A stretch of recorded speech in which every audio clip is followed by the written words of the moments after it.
j'ai 24 ans, j'habite en Seine-Maritime, à Rouen plus exactement.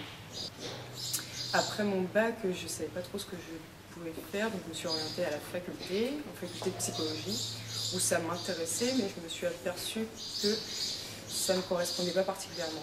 Donc ensuite, je me suis directement mise à travailler, en fait, à chercher un emploi. Donc aujourd'hui, je suis actuellement caissière dans un magasin de bricolage. Quand on ne se plaît pas dans un métier qui n'est pas fait pour nous, on cherche, mais on fait plusieurs, on quitte son entreprise, on en cherche une autre, on fait des expériences et ça ne marche pas. Donc on se dit, à un moment donné, c'est même plus un choix, c'est presque une obligation. Il faut que je trouve quelque chose qui me plaît, je ne peux pas continuer comme ça. Et donc j'ai fait un dossier pour faire un bilan de compétences. En fait. Ce qui est ressorti du bilan de compétences, c'est surtout ma capacité manuelle, mon sens esthétique, la méticulosité. En cherchant donc un peu dans tout ce qui était domaine manuel, tous les métiers proposés, on a vite ciblé ce métier. Et ce qui me plaît surtout dans le staff, c'est que c'est pas du tout confiné à un domaine, le plâtre. On peut très facilement dévier sur d'autres matériaux, du stuc, on peut apprendre en fait beaucoup de choses.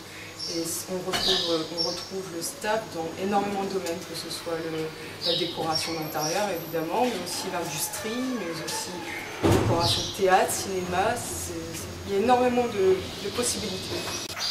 Et dès que j'ai mis vraiment le doigt dessus et que j'ai été dans un atelier de staff, rencontrer un staffeur pour vraiment mieux me rendre compte de ce que c'était, j'ai pu hésiter, quoi. Là j'étais certaine que c'était quelque chose pour moi. Alors ma formation se déroule en 13 semaines de stage, que je considérais un peu comme une stagiaire. Donc c'est exactement sur le même calendrier que les apprentis de deuxième année. C'est-à-dire qu'eux retournent 2 semaines dans leur entreprise chez un staffeur et moi je retourne 2 semaines dans mon entreprise actuelle, un magasin de bricolage. Et ça se passe qu'en 1 an, donc c'est une formation accélérée. Étant donné que j'ai déjà un baccalauréat, je ne suis pas obligée de suivre des cours tels que les mathématiques, l'anglais, les matières que les autres apprentis ont. Donc ça me permet de me concentrer quasiment à temps plein toute la semaine que sur l'atelier. Quand je serai en entreprise, dans un premier temps, je tiens vraiment à faire le plus d'expérience possible.